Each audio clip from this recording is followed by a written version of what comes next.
할렐루야. 너무너무 반갑습니다. 교회 들어오면서 이렇게 뵈니까 오늘 제가 설교 제목이 뭐지요? 잘 잡은 것 같아요. 여러분들의 얼굴이 다 이렇게 밝고 웃음이 넘치고 정말 천사들이 모인 교회 같아요. 지난번 대전에서 우리 목사님과 사모님 한번 뵈었는데 너무 목사님 참 좋으셔가지고 제가 반했어요. 제가 우리 총회 이제 고시위원장을 맡고 있기 때문에 이제 예일교회가 우리 총회 가입하는 모든 절차 마지막에 이제 고시위원회에서 모든 것을 정리하거든요. 그래서 참 목사님 뵙고 참 좋은 목사님이다 이렇게 생각했는데 좀 오늘 와서 교회를 와서 보니까 여러분들의 얼굴을 보니까 더 그런 거 있죠? 한번 옆에 사람하고 인사하겠습니다. 잘 되어가고 있습니다. 기도하면 잘 됩니다. 아멘? 네, 기도하면 잘 됩니다. 그래요. 요즘 우리 한국교회에 보면 우리 한국에 보면 많은 외국의 여성들도 우리 한국에 와서 성형수술을 많이 받잖아요. 여기는 성형수술 받지 않아도 다 이렇게 얼굴들이 천사처럼 이렇게 빛나니까 뭐 성형수술 받을 필요가 없죠. 그런데 외국에서 요즘 뭐 중국에서나 일본에 있는 여성들도 이제 한국에 와서 성형수술을 받는 그런 사람들이 많이 늘어나고 있다고 그러잖아요. 그래서 성형수술을 하는 의사들이 요즘 독특히 재미를 본다고 이렇게 얘기를 하고 있는데 어떤 교회에 그 여신도의 한 분이 그 아파트에서 이렇게 살다가 하나님 앞에 부름을 받았고 천국에 갔대요. 천국에 갔는데 하나님께서 보시고서 야 너는 아직까지 올 때가 안 됐다. 그러니까 가서 더 열심히 일하고 하라. 하나님이 그렇게 말씀하시니까 이 여신도가 이제 하나님께 묻기를 그럼 하나님 제가 앞으로 세상에 가면 몇 년이나 더 살다 올 수 있습니까? 100살은 제가 살고 오겠습니까? 그렇게 하나님께 물으니까 하나님께서 좋다. 그런데 내가 잘못해서 오는 것은 내 책임 아니니까 내가 잘해라 하고 하나님 돌려보냈대요. 그래서 다시 세상에 와가지고 야 내가 100살까지 살려고 한다면 적어도 몇십 년을 더 살아야 되는데 내가 예쁘게 살아야 되겠다. 그래서 성형수술 받기 위해서 견적을 받았더니 꽤 견적이 많이 나왔대요. 그래서 뭐 얼굴부터 고칠 수 있는 거 다 고쳐가지고 아주 멋지게 이렇게 고쳐가지고 한번 멋지게 살자. 정말 아름답게 다 이렇게 고쳐가지고 양산을 쓰고 참 이렇게 그 가벼운 발걸음으로다가 아파트에 이렇게 나오다가 이분이 교통사고로 또 하나님 앞에 갔다. 하나님이 불러서 하나님 앞에 갔는데 하나님 앞에 가서 이 여신도가 항의를 했답니다. 하나님, 앞으로 100살까지는 하나님이 봐주실 줄 알았는데 이게 뭡니까? 이렇게 부르실 줄 알았으면 제가 그 많은 평수 그 다음에 돈 들여가지고 그 왜 이렇게 리모델링을 다 했겠습니까? 하나님 앞에 항의를 했더니 하나님께서 그 여신도에게 하시는 말씀이 야 내가 하도 뜯어고쳐서 너인 줄 몰랐다 그러시더라고요. 우리 교회 요즘 그런 말 있잖아요. 9988234로 살자. 무슨 말인지 알아요? 99세까지 팔팔하게 살다가 2, 3일만 아프다가 그냥 가자. 멋지지요? 여러분들 다 장수하시기 바랍니다. 건강의 복 받으시기 바랍니다. 우리 교회 85세 되신 우리 권사님 계시는데 우리 김현수 권사님이라고 우리 교회 홈페이지에 들어가면 성경 이어쓰기가 있어요. 날마다 이분이 성경을 이어 쓰시는데 지금 12번째 신구약 성경을 12번째 한 3년밖에 안 됐는데 신구약 성경을 12번째 지금 이어 쓰고 있어요. 그런데 이 권사님 성경을 날마다 이렇게 이어 쓰셔서 제가 신방을 가면, 권사님 너무 오랫동안 컴퓨터 앞에 앉아 있으면 어깨도 아프고 그러니까 좀 천천히 하시라고. 그러면 이 권사님은 너무너무 성경 이어 쓰는 것이 행복하대요. 성경 말씀을 읽고 또 그 다음에 오도를 치고, 그래서 몇 번이나 성경 말씀을 읽게 되어지니까 말씀을 읽을 때 행복하고 말씀을 읽을 때 기쁨이 있고, 이렇게 또 집에서 성경을 많이 읽고 교회 와서 목사님 설교를 들으면 목사님의 설교가 잘 들리지는 않지만 귀에 쏙쏙 들어온대요. 그래서 이 권사님이 우리 교회 홈페이지에 친교회 마당에 올린 글이 있는데 제가 멋있어갖고 적었어요. 그 권사님이 올린 그 글을 보면 노인들의 마음 이렇게 적었어요. 우리 인생은 60부터요 마음도 몸도 건강하다오. 70에 데리러 오고들랑 지금은 안 계신다고 전해주시오. 80에 데리러 오고들랑은 지금은 너무 이르다고 전해주시오. 90에 데리러 오고들랑 너무 재촉하지 말라 하시오. 100세에 데리러 오고들랑 때를 봐서 가겠다고 전해주시오. 모두가 다 건강하고 또 이렇게 장수하시면서 하나님께 영광 돌리는 삶이 되시기를 축원합니다. 아멘. 사실은 아무리 겉사람을 뜯어고쳐도 속사람은 뜯어고칠 수 없잖아요. 아무리 돈을 들여가지고 좋은 성형수술을 받는다 하더라도 속사람을 어떻게 고칠 수 있겠어요? 속사람을 아마 이렇게 고칠 수 있다고 한다면 돈 많은 사람들 다 대학병원에 자기 자식들 갖다 다 입원시켜가지고 만원일 거예요. 아무리 돈 많아도 권력의 힘이 있어도 속사람은 변화시킬 수가 없잖아요. 오늘 여러분들은 성령수술 받으시기 바랍니다. 성형수술이 아니라 무슨 수술? 성령수술. 아멘? 우리는 성령수술 받으면 돼요. 그러면 우리 마음이 예뻐지면 어떡합니까? 여러분들처럼 얼굴이 다 예뻐지는 거예요. 천사의 얼굴처럼 그렇게 우리가 기쁨이 있는 거예요. 우리가 요즘 건강의 문제가 참 모든 사람들이 관심이잖아요. 가만히 보면 하나님께서 얼마나 이 세상에 많은 발전을 가져왔습니까? 경제적으로, 그 다음에 과학기술 문명, 그리고 의술도 얼마나 많이 발달했어요. 우리 교회가 바로 충남대학병원 앞에 우리 교회가 있는데, 대학병원에 가보면 우리 이제 집사님들도 대학병원에 근무하시는 분들 계시고, 그래서 가보면 얼마나 환자가 많은지 몰라요. 병실이 없어요. 그렇게 날마다 의술은 발전하고 약은 수없이 개발되어서 쏟아져 나오고, 그런데도 어떡합니까? 현대의술로 고칠 수 없는 질병 때문에 요즘 펑펑 넘어지는 사람들이 얼마나 많이 있습니까? 이러한 사람들이 많이 있단 말이죠. 정말 성령수술 받고 여러분들은 이 땅에 사는 동안 영혼이 건강하고 마음이 건강하고 육신이 건강한 그런 믿음의 삶이 되시기를 축원합니다. 영혼이 건강해야 육신도 강건한 거예요. 교회가 건강한 교회가 돼야 가정이 행복한 거예요. 아멘?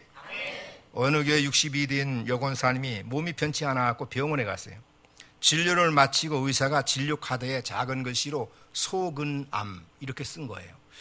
그것을 어깨너머로 이 권사님이 그것을 봤어요. 이것을 보고서는 이 권사님이 그때부터 이제는 마음이 딱 막혔어요. 아, 내가 암에 걸렸구나. 그래서 선생님, 제가 어떤 병에 걸린 거죠? 그랬더니 의사가 하는 말이, 뭐 걱정하실 거 없습니다. 집에 가서 충분히 휴식을 취하시고 좋은 음식 잘 그 다음에 잡수시고 그러면 회복되실 겁니다. 그리고 한 주간 지내시고 불편하시면 다시 한번 나오십시오. 의사 선생님이 그렇게 했어요. 근데 이 권사님은 의사가 자기에게 거짓말한다고, 내가 암에 걸렸는데 이제는 고칠 수도 없으니까 가서 쉬기나 하고 먹기나 실컷 먹으라고 이렇게 얘기했다 생각을 하고 집에 와서 잠을 못 자는 거예요. 그때부터 먹을 것을 못 먹는 거예요. 그래서 잠을 못 자고 먹지를 못하고 일주일 동안 초죽음이 된 거예요. 그래서 일주일 만에 다시 의사를 찾아갔습니다. 의사가 보니까 깜짝 놀랐어요. 아주 보니까 얼굴이 휘숙하고 그 다음에 수척해갖고 온 거예요. 그래서 의사가 이 여권사님에게 왜 그렇게 몸이 쇠약해졌느냐고 그랬더니 그때 다시 이제 의사의 손을 붙잡고 솔직하게 말해 주십시오. 괜찮습니다. 사실대로 얘기해 주십시오. 저는 괜찮습니다. 속은암이 그것이 무슨 암입니까? 하고 그 다음에 물었어요. 그랬더니 의사가 한참 침묵을 하더니 의사가 하는 말이 속은암은 제 이름입니다. 그러더래.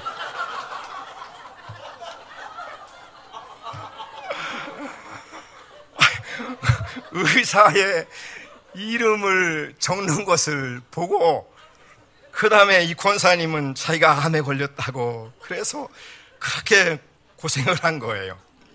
여러분, 마음이 건강해야 어떻게 합니까? 우리 육신도 건강한 겁니다. 아멘?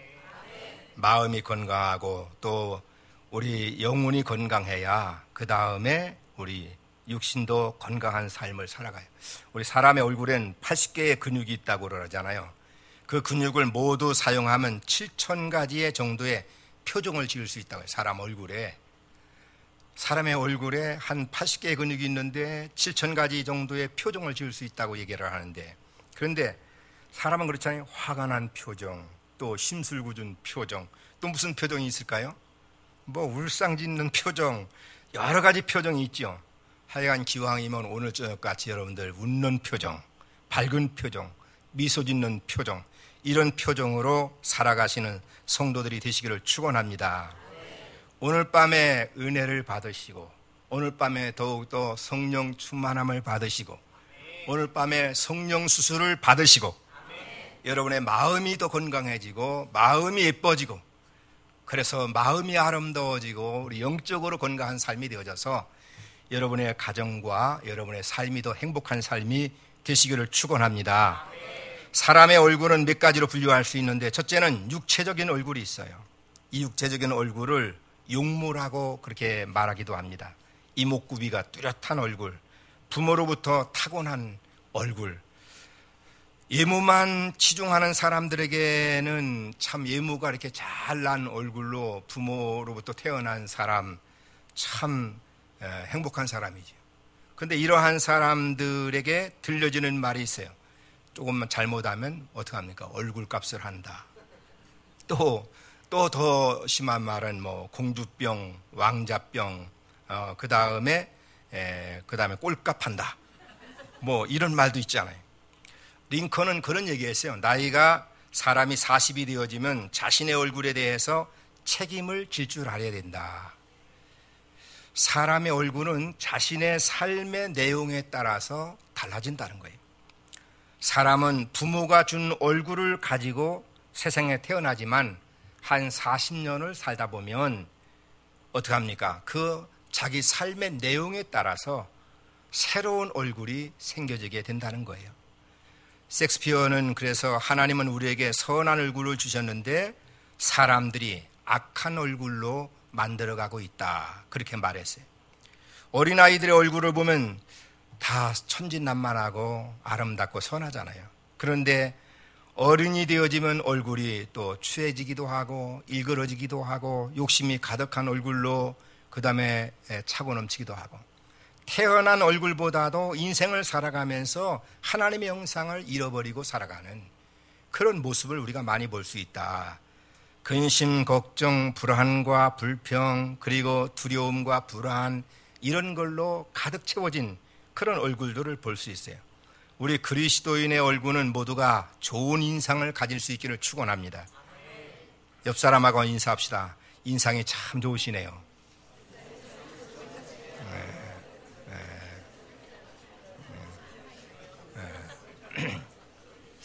예일주에 성도님들 참 인상이 좋아요.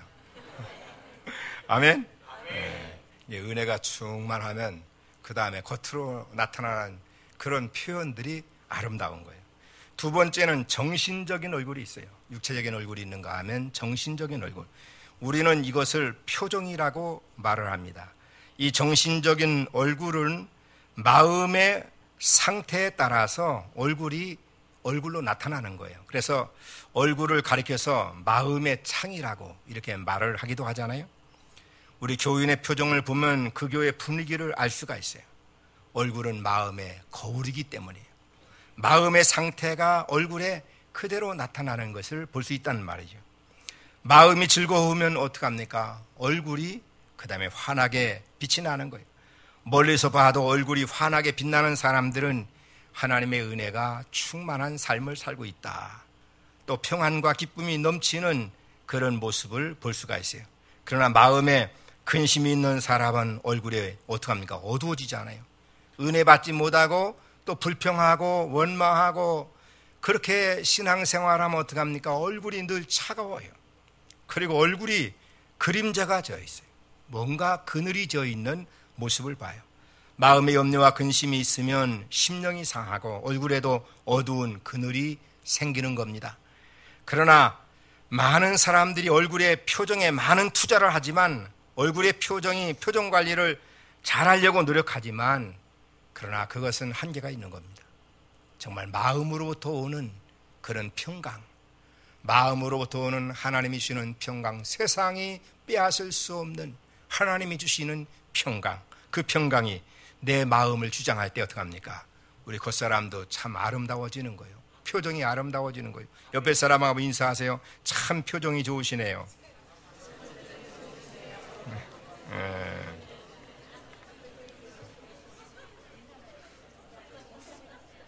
세 번째는 영적인 얼굴이 있습니다. 무슨 얼굴이에요? 영적인 얼굴. 그런데 오늘 말씀을 준비하면서 참 제가 성경을 읽으면서 마음에 큰 감동을 받은 그 말씀이에요.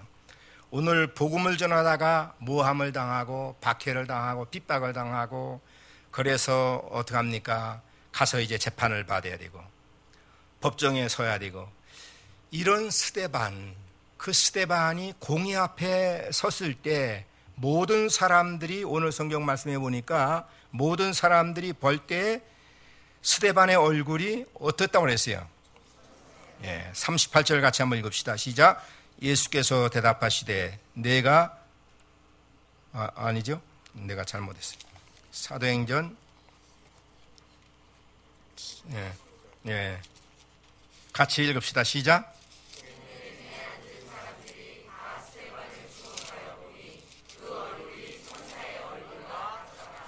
천사의 얼굴과 어떻게 해요? 같더라. 공회 안에 있는 많은 사람들이 볼 때 천사의 얼굴 같더라. 보통 사람 같으면 복음을 전하다가 내가 왜 이 고난을 당해야 되는가? 하나님의 일을 하다가 내가 왜 이 핍박을 당해야 되는가? 주의 일을 하다가 내가 이런 모함을 왜 당해야 되는가? 이런 고통을 왜 당해야 되는가? 마음에 원망, 불평 이런 것들이 차고 있을 터인데 그렇게 박해와 핍박, 선한 일을 하다가 좋은 일을 하다가 하나님의 일을 하다가 복음을 증거하다가도 핍박과 박해를 받으면서도 모든 사람들이 이 스데반의 얼굴을 볼 때 스데반의 얼굴이 어떻다? 천사의 얼굴 같았다. 그리스도인들의 얼굴이 그래야 될 줄로 믿습니다. 아멘? 좋을 때만이 아니라 어려울 때에도 하나님이 나를 지켜주신다. 하나님이 나와 함께 하신다.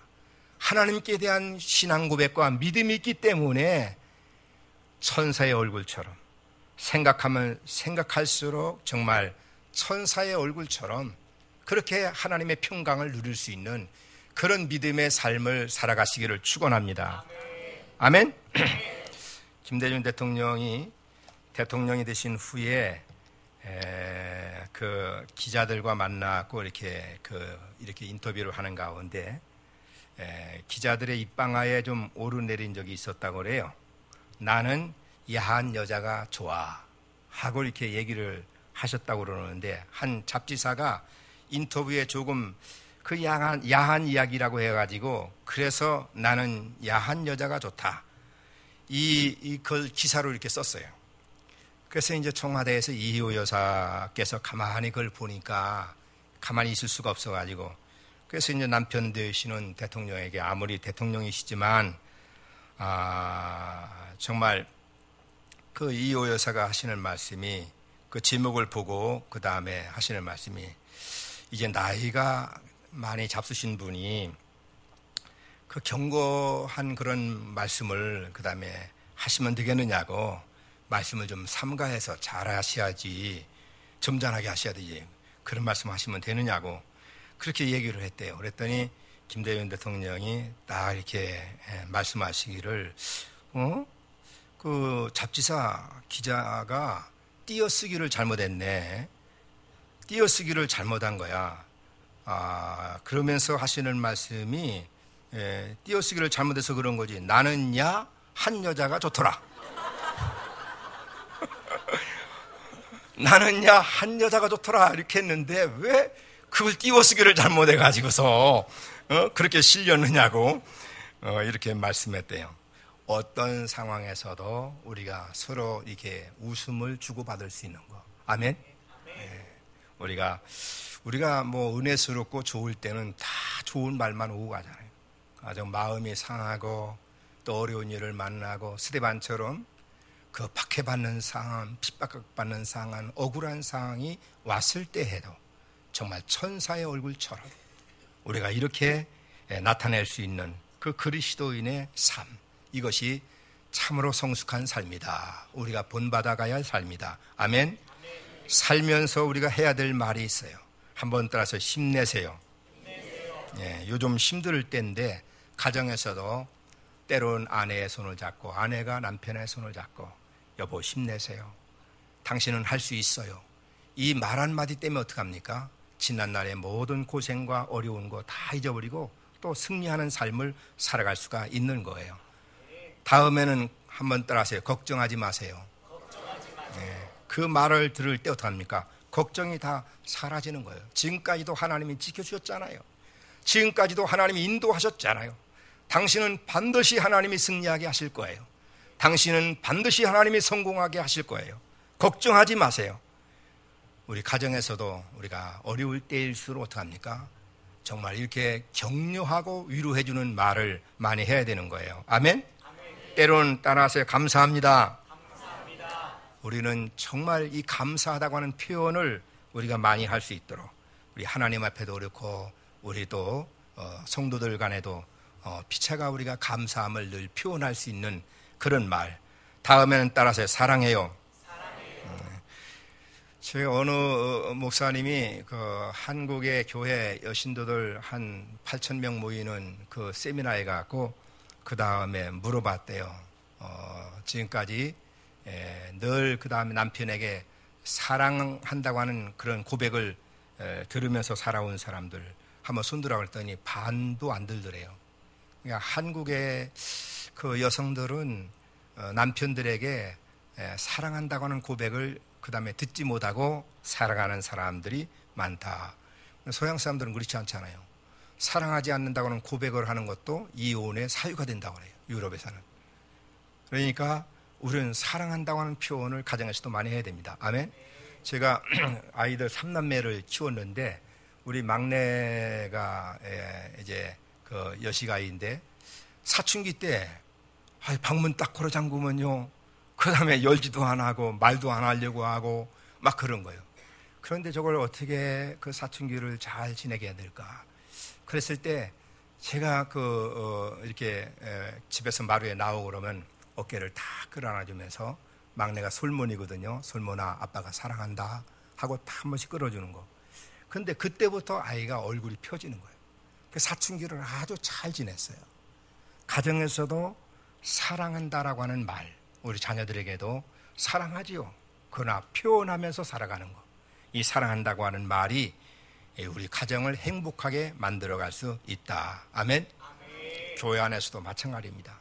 늘 사랑의 표현을 가지고 살아갈 때 우리가 행복한 교회를 만들어갈 수가 있다. 때로는 우리가 격려하고 이렇게 위로하고 이런 말들이 참 필요하잖아요. 이 교회 안에서도 긍정적인 언어가 참 필요한 거예요. 아멘?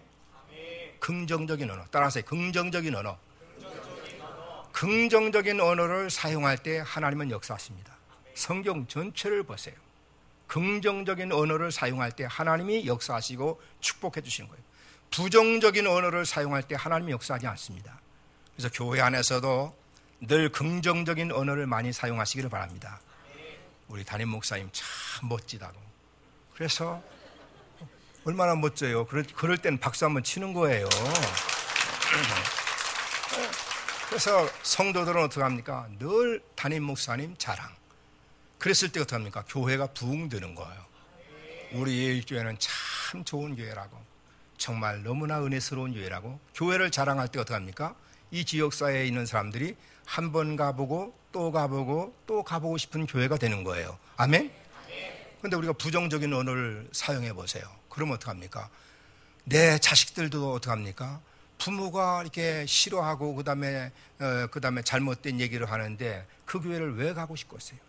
자기 자식들 그다음에 신앙생활을 어떡합니까? 단절시켜 놓는 거예요. 가정에서도 긍정적인 언어를 많이 사용할 수 있기를 바랍니다. 아멘. 그럴 때 우리가 행복한 삶을 살아갈 수가 있다. 스데반 집사의 얼굴은 무엇을 고치고 치장해서 천사의 얼굴이 된 것이 아니에요. 또 평안하고 행복했던 순간에 천사의 얼굴 같았다고 하는 이야기가 아니에요. 스데반 집사의 얼굴이 천사의 얼굴과 같았다고 하는 것은 복음을 전하다가 억울하게 모함을 당하고 박해를 당하고 신문을 받고 그리고 심한 논쟁 중에 피곤하고 지쳐 있을 때에도 또 순교를 앞에 놓고 여러 가지 영적으로 그 다음에 어려운 그런 분위기를 그 다음에 만났을 때에도 스데반 집사는 어떻게 합니까? 하나님께 대한 믿음, 하나님께 대한 믿음 때문에 하나님이 어떤 상황에서도 나를 인도하신다고 하는 그 믿음, 나는 또한 세상에 썩어질 것에만 소망을 두지 아니하고 썩지 않을 하나님의 나라에 소망을 두고 살아가는 믿음, 나는 이 세상에서 예수님처럼 세상에서 하나님의 나라를 위해서 살다가 죽는다 하더라도 예수님이 부활하신 것처럼 영원히 죽지 아니할 몸으로 영원한 하나님의 나라를 기업으로 받을 수 있다고 하는 그런 소망, 그 믿음 때문에 어떡합니까? 그런 상황에서도 얼굴이 어떻게 해요?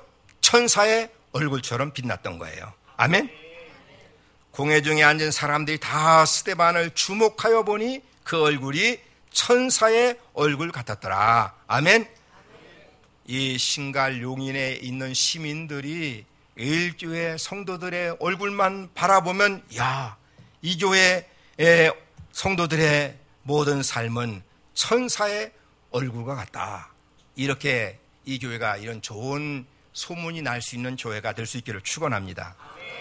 출애굽기 34장 35절에 보면 모세가 시내산에 하나님을 만나고 돌판을 들고 내려오는데 얼굴에 광채가 같이 빛났다고 했잖아요. 모세의 영적인 얼굴이에요. 이렇게 은혜가 임하고 성령이 임했을 때 어떻게 합니까? 그 얼굴이 천사의 얼굴처럼 빛나는 거예요.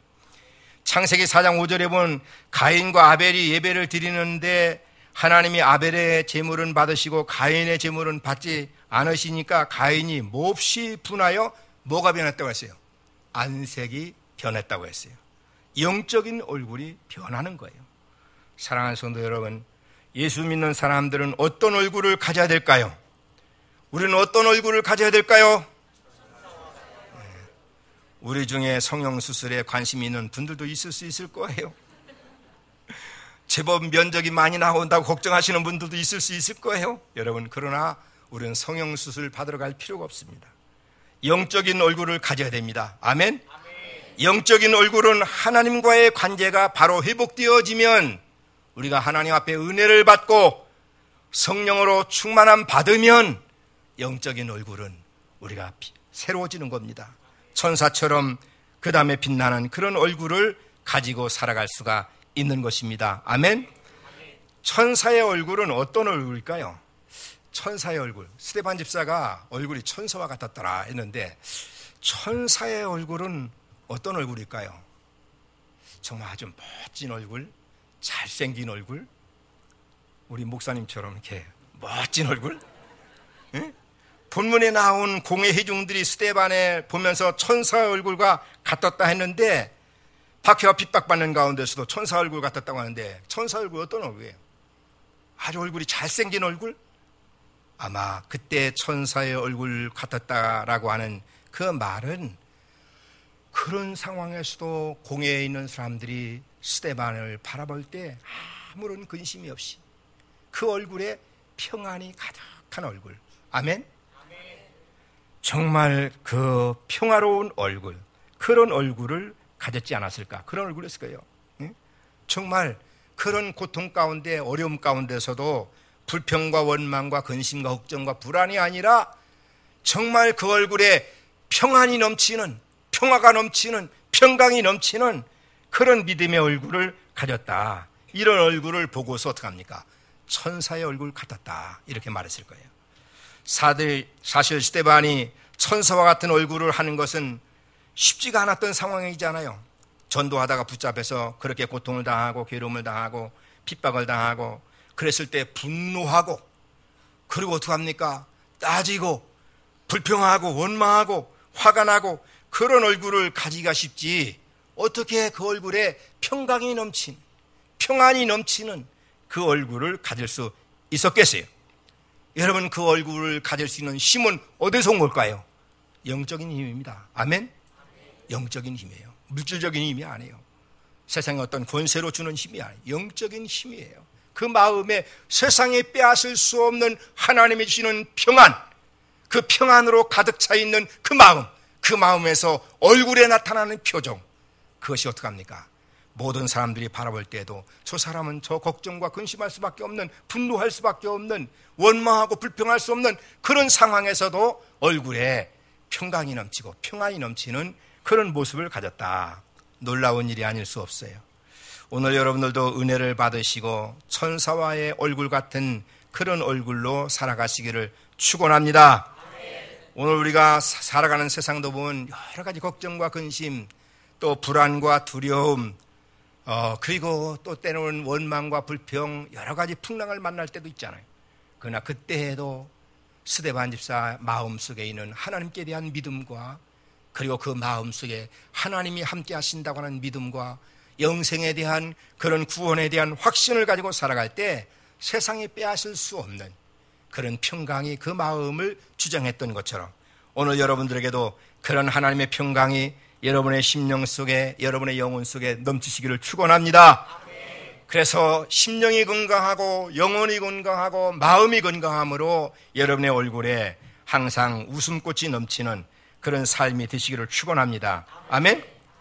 서울의 어느 교회 그 사무실에 손님이 2분 오신다고 그랬대요.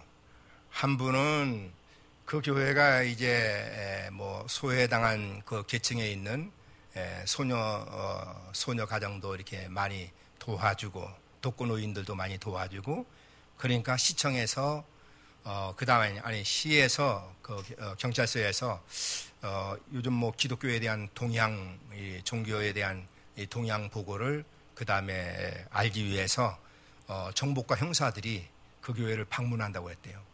그래서 목사님이 이제 사무실에 있는 권사님과 집사님들에게 오늘 손님이 오신다. 그래서 우리 경찰서에서 정복과 형사들이 아마 몇 번 올 거라고 얘기를 했대요. 그러고서 그때 마침 또 총회에서 아주 총회 정치를 많이 하는 목사님들이 그 다음에 방문하기로 했대요. 그래서 2분 손님들이 오신다고 하니까 권사님들이 이제 뭐 차도 준비하고 과일도 준비하고 이렇게 해서 이제 한 거예요. 그런데 이제 손님이 왔어요. 손님이 왔는데 보니까 권사님들이 우리 목사님 총회에서 목사님들이 오셨느냐고 그렇게 이제 인사를 한 거예요. 그랬더니 그분들이 목사님이 아니라 형사들이에요. 형사들인데 그 다음에 이제 총회에서 그 다음에 막 정치만 하고 그 다음에 또 기도 생활도 안 하고 막 이런 목사님들이 이제 온 거예요. 목사님들이 왔는데 권사님들이 와갖고 형사님들이 오셨느냐고. 생각해 보세요. 목사 같은 형사님, 형사 같은 목사님. 여러분들, 우리가 신앙생활하면서 어떤 얼굴을 가지고 살아야 될까?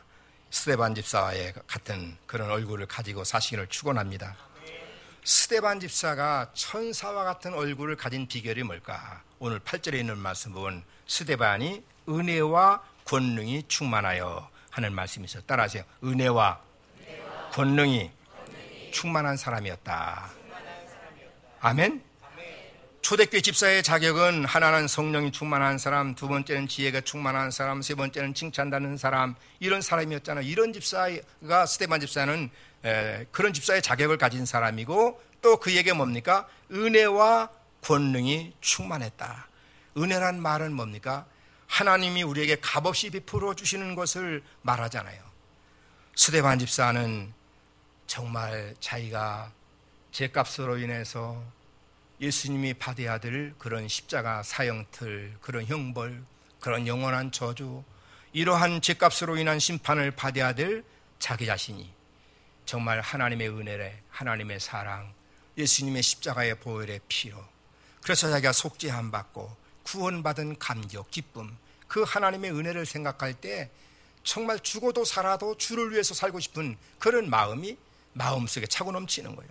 하나님의 은혜, 그 은혜로 늘 충만해 있는 그런 삶이었다. 여러분들도 이런 은혜가 충만하기를 간절히 축원합니다.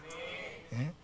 권능이라고 하는 말은 하나님으로부터 받은 은혜가 겉으로 표현되어서 눈에 보이는 것을 말하는 거예요. 은혜와 권능이 충만하다고 하는 것은 내가 하나님으로부터 값없이 받은 그런 은혜가, 그런 것이 흘러 넘쳐서 얼굴에 표시되어지는 삶, 그게 은혜와 권능이 충만한 삶이에요. 이런 사람에게는 하나님이 역사하시는 거예요. 얼굴을 보면 뭔가 느껴지는 거잖아요. 보통 사람의 얼굴이 아니라 힘이 있고 능력 있고 하나님의 역사를 체험하는 그런 사람, 은혜와 권능이 충만한 삶이다. 여러분들 신앙생활하면서도 스데반 집사처럼 은혜와 권능이 충만한 그런 믿음의 삶이 되시기를 축원합니다. 신앙생활하면서 한 생에 종교인으로 살다가 만족하고 끝나는 사람이 있어요. 교회는 다니지만 그 뭐 종교인으로 살다 끝나는 거예요. 무슨 감격이 있고 무슨 기쁨이 있고 소망이 있는 것도 아니에요. 신앙생활하면서 이렇게 열심히 기도하고 그리고 또 성령의 능력을 힘입어 살고 그리고 하나님의 은혜를 늘 사모하고 그 하나님의 은혜가 임하는 그런 삶을 살 때, 은혜와 권능이 충만한 삶을 살아갈 때 그때 천사의 얼굴처럼 이 스데반과 같은 그런 감격과 기쁨과 소망을 가지고 살아갈 수가 있다. 이런 하나님의 은혜가 임하시기를 간절히 축원합니다. 제가 섬기는 교회, 우리 교회도 우리 대학 교수들이 한 10가정 이렇게 되어지는데, 우리 한남대학교 영문학과 교수이면서 학생처장하는 권사님이 이번에 제자훈련을 이제 받아요. 제자훈련을 받는데 지금 6반을 지금 일주일에 저도 소그룹을 이제 운영을 하는데 제가 직접 이제 제자훈련을 가르쳐요. 부목사님들이 있지만 부목사님들이 가르치면 부목사 제자 되지 뭐 내 제자 되는가? 그래서 제자훈련은 내가 시키지. 그래서 다른 건 다 부목사들 시키지만 제자훈련만은 제가 시켜요. 그래서 제자훈련 한다니까 우리는 시무장로님들이 먼저 목사님 우리가 일기로 받겠습니다. 시무장로님들이 먼저 제자훈련 일기로 받아요. 참 좋은 모습이잖아요. 교회가 한다고 했을 때. 그리고 시무장로들이 이제 받으니까 이제 안수집사들, 그 다음에 안수권사들 이렇게 받고, 부부팀으로 이렇게 이제 하고 그러는데, 근데 이제 우리 영문학과 교수 한상수 권사, 그 권사의 부인이 이제 고등학교 영어 선생인데 아주 교회에 열심히 봉사해요.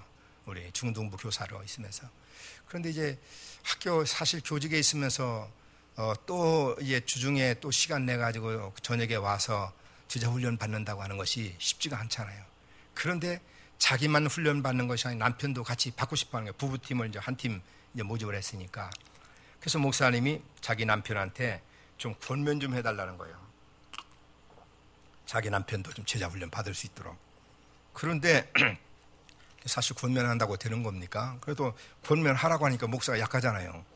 그럼 할 수 없지요, 뭐. 그래서 이제 불러가지고, 제자훈련을 그 다음에 부인과 함께 이번에 받으면 좋겠다. 제자훈련은 딱 12명만 모집하니까 12명 모집하는데, 당신도 받았으면 좋겠다. 그렇게 얘기를 했더니, 제게 하는 말이, 목사님, 사실은 뭐 제자훈련 금요일 밤에 하려고 한다면 학교에 학처장 회의가 그 다음에 금요일 날 밤에 토요일 날 또 많이 모이잖아요. 학교에서. 한남대학교 학생처장이니까. 그러니까 뭐 모임이 많고 또 교수들 뭐 골프 모임이 또 많고 이러니까 사실 시간을 낼 수가 없다는 거예요. 그리고 또 솔직한 마음으로 지금은요, 목사님, 사실 솔직한 마음으로 제자 훈련보다는 골프가 더 좋아요. 그러는 거예요. 그래서 제가 웃으면서 그러면 제자 훈련보다 골프가 더 좋으면 골프 치라고, 골프가 더 좋으면 골프 해야 되지 그 다음에 제자 훈련 받을 수 없다고. 제자 훈련을 하려고 하면 삶의 우선순위 가운데 골프보다도 학교의 학주장 회의보다도 내가 제자 훈련을 받고 내가 하나님 앞에 참으로 하나님의 나라 가치관을 가지고 내가 새롭게 살겠다고 하는 그런 어떤 다짐이 있을 때 제자 훈련이 되어지는 것이지, 그 다음에 뭐 다른 거 다 하고 그 다음에 또 그 다음에 내가 그 다음 남는 시간 한다, 절대로 못 한다고. 그러니까 골프 열심히 하시라고 그렇게 해서 이제 돌려보냈어요. 집에 가서 이제 목사님 붙잡을 줄 알았는데 그냥 골프나 열심히 하라고 하니까 자기도 마음에 가서 많이 고민한 거예요.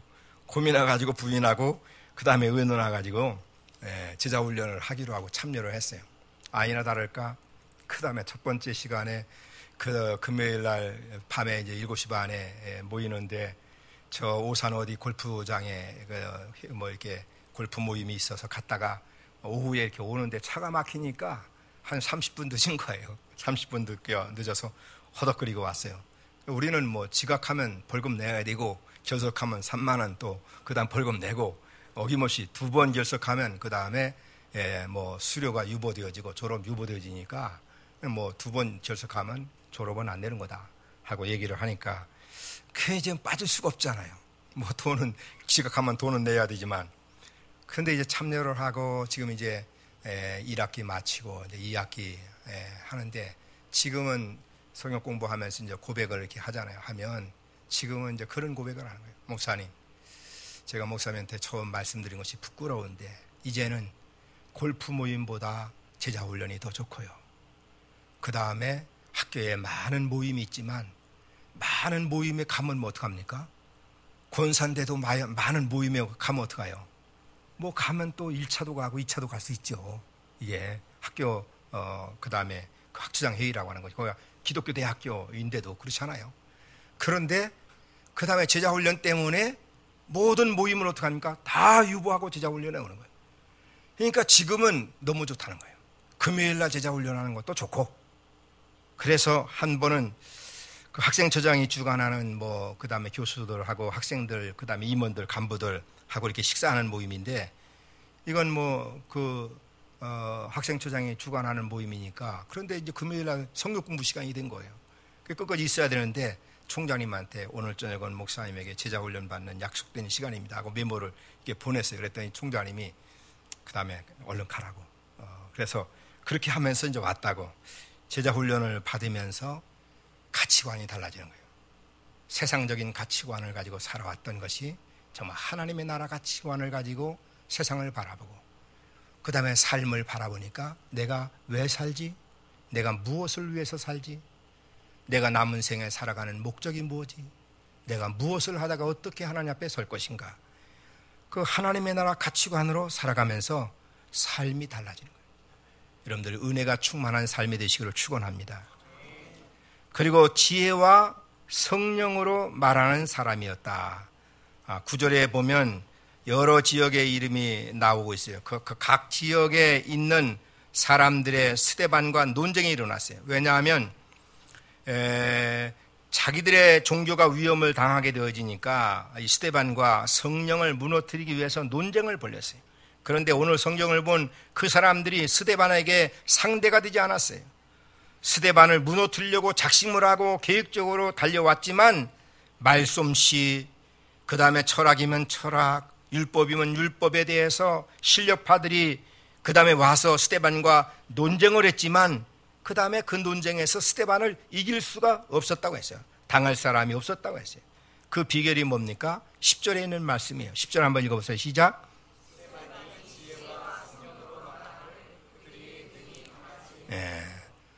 스데반이 성령과 지혜와 성령으로 말함을 그들이 당할 자가 못했다. 당하지는 못했다. 스데반은 지혜와 성령으로 말하게 됐다. 율법을 많이 알고 있지만 자기 지식으로 하는 것이 아니에요. 논리로 하는 것이 아니에요. 하나님이 주시는 지혜와 성령으로 말하는 이 스데반 집사의 논리를 아무도 따라올 사람이 없었다. 당할 자가 없었다. 오늘 여러분들이 신앙생활하면서 이런 하나님이 주시는 은혜와 지혜가 임하기를 간절히 축원합니다. 아멘. 우리가 정말 신앙생활하는 가운데서도 우리가 예수님의 사역을 보면 예수님이 오셔갖고 3대 사역을 중점으로 하셨잖아요. 첫째는 뭡니까? 가르치는 사역. 두 번째는 뭡니까? 선포하는 사역. 세 번째는 뭐예요? 치유하는 사역이었어요. 공관복음서에 보면 예수님이 이 3대 사역을 아주 중점적으로 하셨는데 소그룹 제자를 선택을 해서 가르치고 훈련하고 그 다음에 하나님의 나라를 선포하고 공관복음서에 보면 어떻게 합니까? 많은 병든 자를 고치셔요. 근데 오늘 우리 교회들이 뭡니까? 이 치유의 사역은 다 병원에다 맡겨놓고 우리는 치유의 사역은 안 해요. 근데 이것을 회복해야 된다고 봐요. 아멘? 그래서 병든 자를 위해서 우리는 기도해야 됩니다. 우리는 뜨거운 마음으로. 왜? 병든 자가 병들으면 하나님 기뻐하시겠어요? 병들은 건강해야 우리가 하나님의 뜻대로 살고. 그러니까 병든 자를 우리 보면 어떻게 합니까? 우리는 기도해야 된다. 아멘? 예일교회도 이 치유 사역을 위해서 소그룹 기도에서도 열심히 기도하시기를 바랍니다. 병든 자를 놓으면 같이 정말 붙잡고 눈물을 흘려서 기도해 줄 수 있기를 바랍니다. 아멘? 때로는 하나님이 역사하시는 거예요. 때로는 치유의 사역을 통해서 복음이 전해지고 치유 사역을 통해서 어떻게 합니까? 그 가정이 구원받게 되어지고 그 가정이 믿음의 혈통을 이어가는 역사가 일어나는 거예요. 아멘? 우리 교회 김성태 권사, 김희애 권사 두 분이 계시는데 우리 김성태 권사님이 이제 고등학교 선생님이었었는데 교직에서 이제 퇴직을 하셨는데 제가 이제 우리 교회에서 한 25년 동안 목회하거든요. 지금 이제 우리 교회에서 25년째 목회를 하고 있으니까 한 20년 전에 아들이 하나 있었는데 그 아들이 초등학교 들어가기 전이었어요.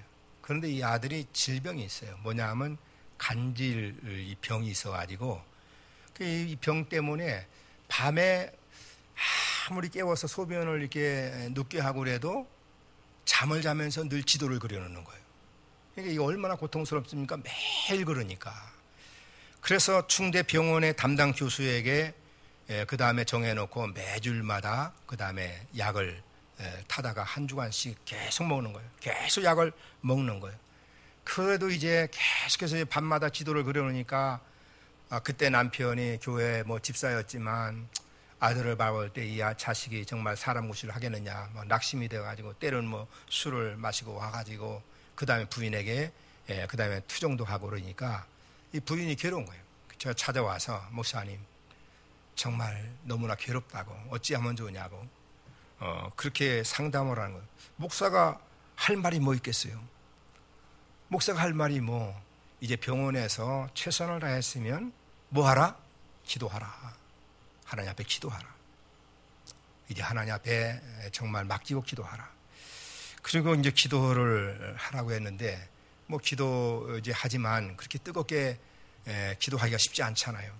근데 그때 이제 우리가 한 20년 전이니까 우리 교회가 그때는 이렇게 교인 수도 많지 않고 그랬었는데 그때 이제 제가 그게 부임해갖고 첫 번째로 이제 부흥회를 했는데 우리 기장의 원주 영광께 서재일 목사님이라고 이분은 내가 부흥회 인도하는 걸 가만히 보니까 어떤 메시지 내용보다는 기도를 많이 하시는 분이에요, 이분이. 그렇게 이제 집회를 인도하고 40일 새벽 기도를 작정하더라고요. 40일 새벽 기도를 작정하는데 그때 이제 우리 교회는요, 그때 우리 교회가 지금도 보면 우리 교회 교인들이 저는 사실은 이렇게 부족한 점이 많은데 우리 교인들의 구성을 보면 우리 교인들이 그 남신도회하고 여신도회가 비슷하고 이게 특징이에요. 그러니까 여신도회가 조금 더 많고 그러니까 부부들이 거의 신앙생활 하는 거죠.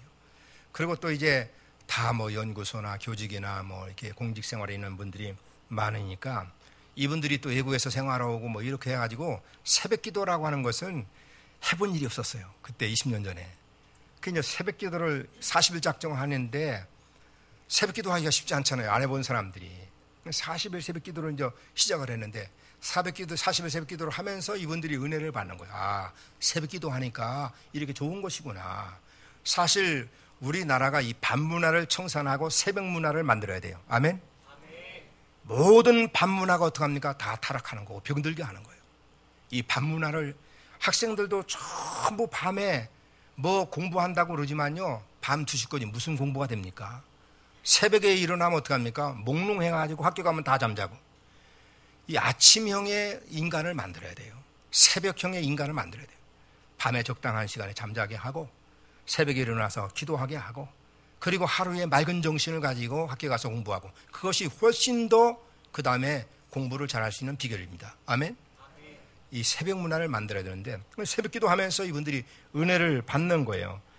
그래서 우리 김영훈 집사님 그때는 저쪽 대전 톨게이트 있는 데서 그때 아파트에 있을 때인데, 그때 이제 택시를 타고, 그때 20년 전만 해도 뭐 자가용이 많지 않았으니까 택시를 타고 이렇게 와서 새벽 기도에 와서 참여해보니까 열심히 기도하고 은혜를 받거든요.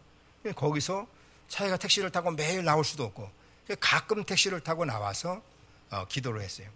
그리고 40일 새벽 기도를 마치면서 제가 이제 3일 동안 금식을 하고, 마지막에 전 교인들이 한 끼씩 그 다음에 금식을 하고 또 하루 금식하고 그 다음에 마지막 날은 안수기도 하자.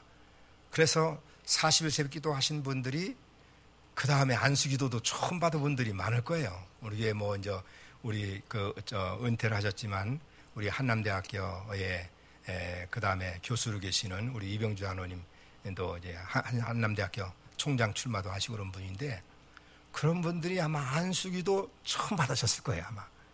그런데 40세 기도 마치고 이제 안수기도를 한다고 했는데, 그때 제가 이제 기도할 때 보니까 이렇게 그 의자를 놓고 있는데 세면 위에 이제 의자를 놨었어요. 그때는 우리 교회 다 중축하기 전이니까.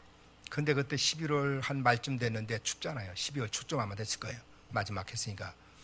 그런데 이 김영희 집사가 어린 아들을 데리고 새벽에 와가지고, 그래서 신문지를 깔아놓고 그 신문지 위에 무릎을 꿇고 눈물을 펑펑 쏟으면서 새벽 기도를 드리는 거예요. 설교를 하면서 얼마나 마음이 감동이 되는지.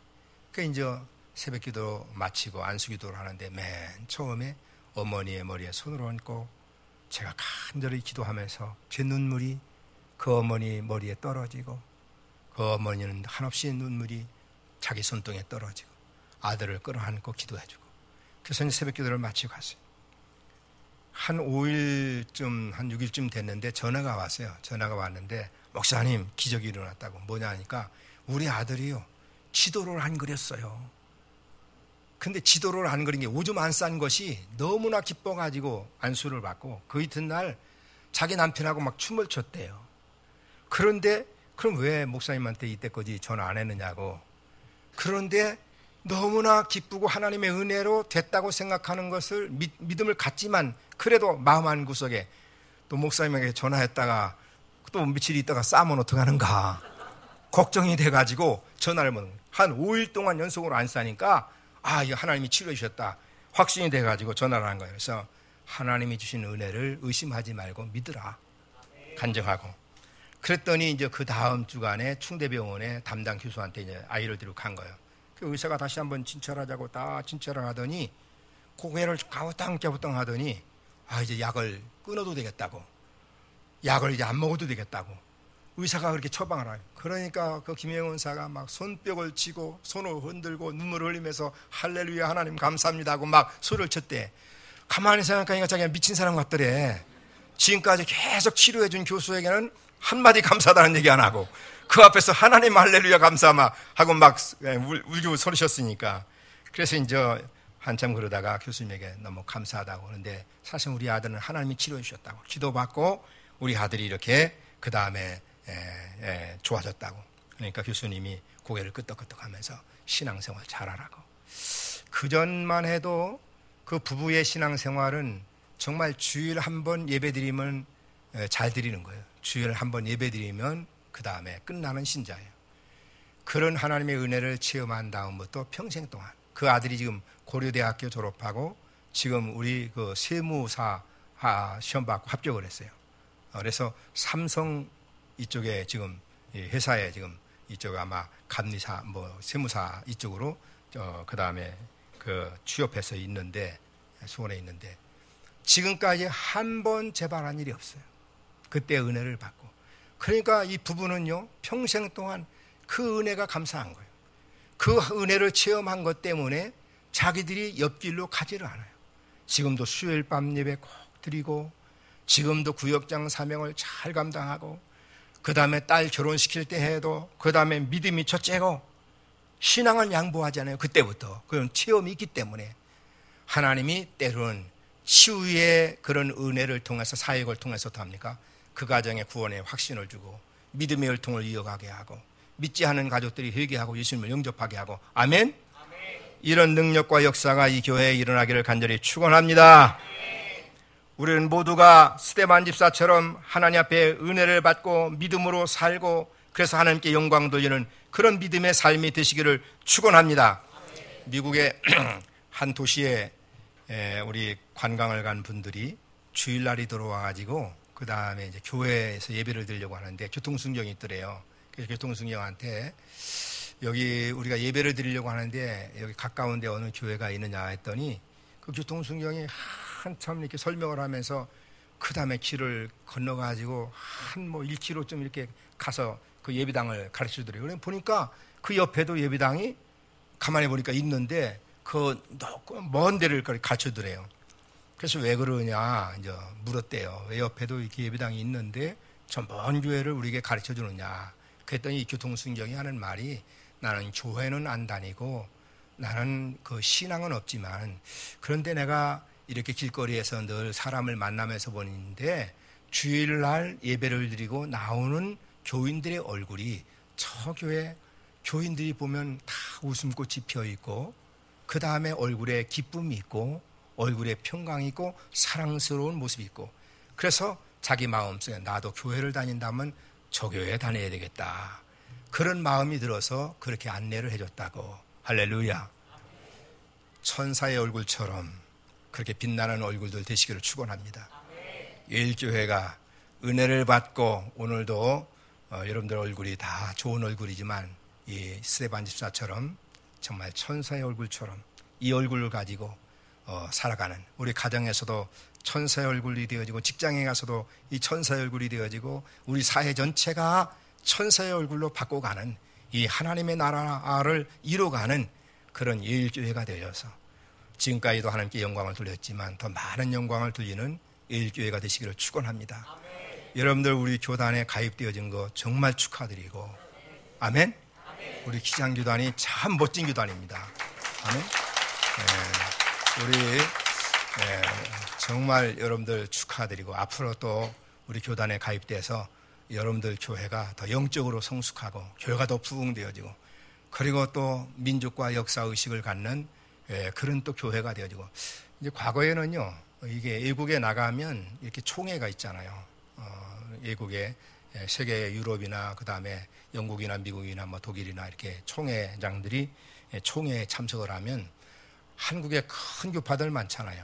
뭐 통합측이나 뭐 그 다음에 합동이나 감리교나 많은 교파가 있는데, 이 큰 교단 총회장들이 와도 앉아서 박수를 쳐요.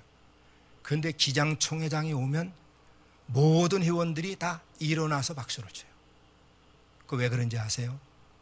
과거에 우리나라가 역사적으로 어려움을 당하고 억압을 당하고 민주화를, 그 다음에 인권이 유린당하고 어려움을 당했을 때 기장의 목사님들이 이 땅에 하나님의 나라를 이루기 위해서, 이 땅에 하나님의 공의가 실현되어지고 하나님의 정의가 실현되어지는 그런 일들을 위해서 기장교단이 고통을 받고 억압을 받고 또 감옥에도 들어가기도 하고, 그래서 공의를 세우기 위해서, 민주화를 이루기 위해서, 또 인권의 억압을 받는 근로자들을 위해서 또 많은 역할을 하는 그런 핍박받는 교단, 하나님의 뜻을 이루기 위해서 예수님의 십자가를 지는 교단, 이런 교단으로 세계교회가 인정하기 때문에 박수를 쳤던 거예요. 여러분들은 세계교회가 인정하는 그런 교단에 이제는 우리 한 그리스도의 한 공동체가 된 겁니다. 아멘? 여러분들 긍진을 가지시고 앞으로 예일교회가 더 하나님께 큰 영광을 돌리고 또 하나님의 큰 역사를 이루어가는 그런 능력 있는 교회가 될 수 있기를, 교회가 될 수 있기를 주님의 이름으로 간절히 축복합니다. 기도하겠습니다. 하나님 아버지 감사합니다. 오늘 예일교회에 이렇게 부족한 종 보내주셔서 하나님 말씀 같이 나눌 수 있게 하셨사오니 주여 감사합니다. 예일교회가 은혜가 넘치는 교회가 되게 하시옵소서. 스데반 지사의 얼굴처럼 천사의 얼굴처럼 빛나는 늘 하나님의 은혜와 능력과 성령으로 충만한 교회가 되게 하시옵소서. 이 교회를 통해서 하나님 영광을 받으시옵소서. 이 용인 시민들에게 감동과 감화를 불러일으킬 수 있는 그런 능력 있는 우리 성도들이 되게 하시고 교회가 되게 하시옵소서. 담임 목사님에게 능력을 7배나 더해 주시옵소서. 모든 장로님들이 담임 목사님을 중심으로 잘 협력하게 하시고 모든 부교육자들이 한 마음으로 이 하나님의 선교의 동역을 잘해서 우리 일교회가 한국교회사에 큰 이름을 남길 수 있는 아름답고 능력 있는 교회로 축복하여 주시옵소서. 예수님의 이름으로 축복하며 기도하옵나이다. 아멘.